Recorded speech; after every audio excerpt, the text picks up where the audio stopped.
या रेसिपीमध्ये आपण एकही थेंब तेलाचा वापर न करता ही रेसिपी आपण बनवलेली आहे. हो, खरंच तुम्हाला विश्वासही होणार नाही की या रेसिपीमध्ये आपण तेलाचा वापर न करता ही रेसिपी बनवली. जर तुम्हाला जाणून घ्यायचे असेल तर व्हिडिओ स्किप न करता पूर्ण बघा.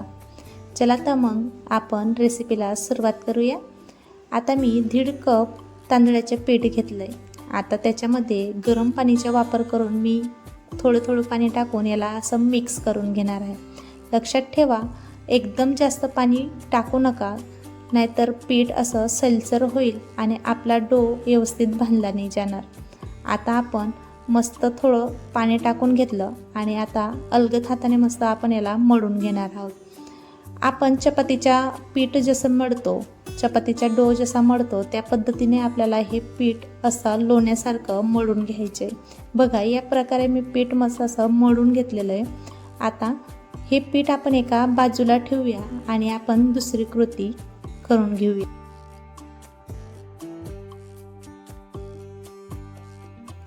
एका मिक्सिंग बाउलमध्ये मध्यम आकाराचा कांदा मी बारीक चिरून घेतलेला तो टाकते आणि परत एक मध्यम आकाराचा टोमॅटो तोही बारीक चिरून घेतलेला आहे तोही टाकते आणि शिमला मिरची ती पण मस्त असं बारीक चिरून घेतली होती ती त्यात घालते आणि 4 हिरव्या मिरच्यांचा मी वापर करते. मिरची तुमच्या आवडीप्रमाणे तुम्ही कमी जास्त करू शकता आणि भाज्याही तुम्ही आवडीप्रमाणे कमी जास्त करू शकता. हवं तर तुम्ही गाजर बीटाचाही वापर करू शकता. माझ्याकडे जेवढ्या भाज्या होत्या मी तेवढ्या टाकल्या. आता मी अर्धा चम्मच आलं किसून घेतलं होतं, आलं किसायच्या किसणीने मी ते टाकलं आणि अर्धा चमचा मी जिऱ्याचा वापर करते. हवं तर तुम्ही जिरा पावडरचाही वापर करू शकता. आता मी अर्धा चमचा हळद आणि गरम मसाला आणि अर्धा चमचा पावडर मी अर्धा चमचा टाकली. हवं तर तुम्ही चिली फ्लेक्सही टाकू शकता. आता मी मोठा कप भरून बेसन पीठ घातलं आणि ते मस्त असं मिक्स करून घेणार आहोत. बेसन पिठाचा वापर पण तुम्ही कमी जास्त करू शकता, पण 1.5 कप आपण तांदळाचे पीठ घेतलं त्याला आपण 1 कप बेसनाच्या पिठाचा वापर करतोय. हे पीठ आपल्याला पुरेसं आहे. बघा, आता आपण मिक्स करून घेतलं. आता थोडं पाणी टाकून आपण याला मस्त असं मिक्स करून घेणार आहोत. जसं आपण भजी किंवा पकोडे बनवतो नाही का, त्याप्रमाणे आपल्याला हे बॅटर बनवून तयार करून घ्यायचे.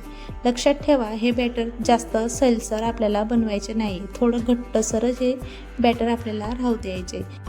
आता तुम्हाला प्रश्न पडला असेल की आपली रेसिपीचं नाव काय आहे. तर रेसिपी आपण वड्यांची बनवतोय, जी तांदळाच्या पिठापासून आणि बेसनच्या वापरच्या करून आपण ही वड्यांची रेसिपी बनवतोय. वडींची रेसिपी तुम्ही भरपूर वेळेस बघितली असेल. गव्हाच्या पिठाच्या वड्या बनवल्या असतील किंवा ज्वारीच्या पिठाच्या वड्या बनवल्या असतील, पण तांदळाच्या आणि बेसनाच्या वड्या आपण पहिल्यांवेळेसच बनवतोय. बघा, आता मी मस्त आपलं हे बॅटर मळून ठेवून दिलेलं आहे. आता चवीप्रमाणे आपण मीठ घालूया आणि भरपूर अशी चिरलेली कोथिंबीरचा वापर खूप जास्त करायचा, कारण कोथिंबीर टाकल्याने या वडीला मस्त असा क्रिस्पीपणा येतो आणि खायला तर अतिशय भन्नाट ही रेसिपी लागते. आता बघा, या प्रकारे आपण सगळं मिक्स करून घेतलं आहे. मला थोडा पाणीचा वापर अजून करायचा होता म्हणून मी 1 चम्मच पाणी टाकलं आणि अजून मिक्स करून मस्त याला सैलसर बनवून घेतलं. आता बघा, कन्सिस्टन्सी आपल्याला अशी ठेवायची या पद्धतीने, जास्त घट्टही नाही आणि जास्त पातळही नाही. आता चला आपण हे एका साईडला ठेवूया. आता जे मळून आपण पीठ ठेवलं होतं ते बघून घेऊया. आता बघा, मस्त हे पीठ असं आपलं मळून झालेलं आहे, पण आता मला वाटते की हे थोडं अजून मळावं म्हणून मी अजून परत मळून घेते. या पद्धतीने आपण मळून घेऊया. बघा, आपलं पीठ मस्त असं लोण्यासारखं मळून तयार झालेलं आहे. आता आपण याला 2 भागामध्ये डिवाईड करून मस्त असे गोळे बनवून तयार करून घेऊया. आता मी 2 गोळे बनवून तयार करून ठेवून घेतलेले आहेत. आता आपण याची चपाती लाटून घेऊया. बघा, मी तांदळाचे पीठ घेतलं, त्याला मस्त असं उंड्याला लावलं आणि आता याला असं जशी आपण चपाती लाटतो त्या प्रकारे आपण ही आता चपाती लाटून तयार करून घेणार आहेत. चपाती लाटत असताना फक्त एका गोष्टीची काळजी घ्या की चपाती जास्त जाड पण नाही आणि जास्त पातळही आपल्याला लाटायची नाही. आता आपण चपाती मस्त लाटून तयार करून घेतलेली. आता त्याच्यावरती आपण जे बॅटर बनवलेलं होतं बेसनच्या पिठाचं ते बॅटर आपण लावून घेऊया.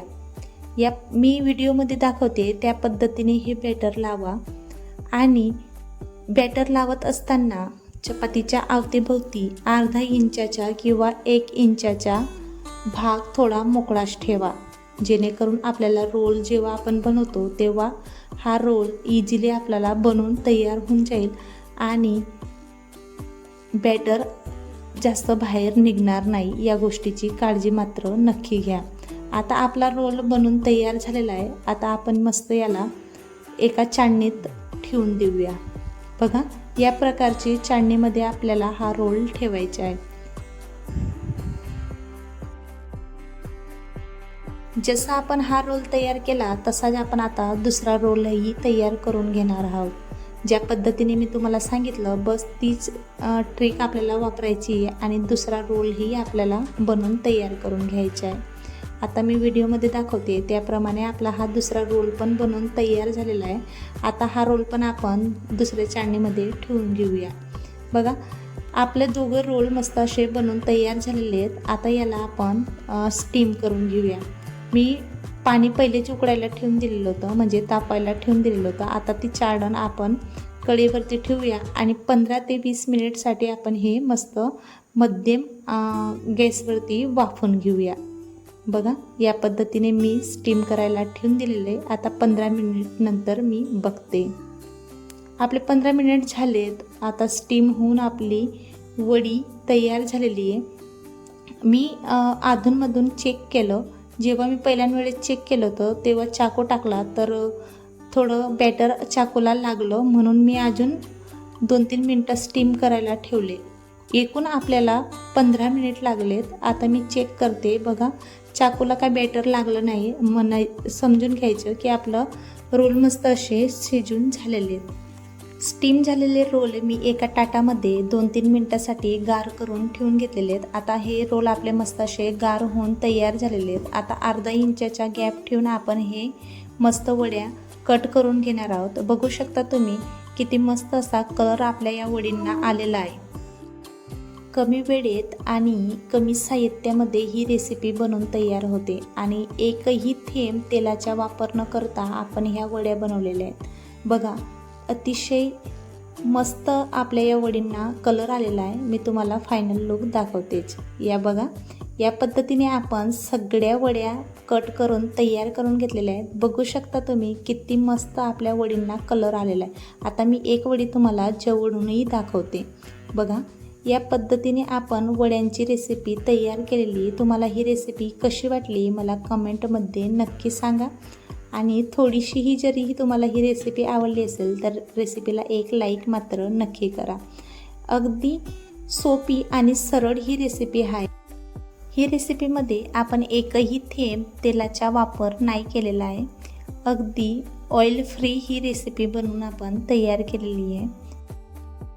कशी वाटली तुम्हाला रेसिपी कमेंटमध्ये नक्की सांगा. आशा करेल ही रेसिपी तुम्हाला नक्कीच आवडली असेल. भेटूया पुढच्या जशा नवीन रेसिपीमध्ये. तोपर्यंत धन्यवाद.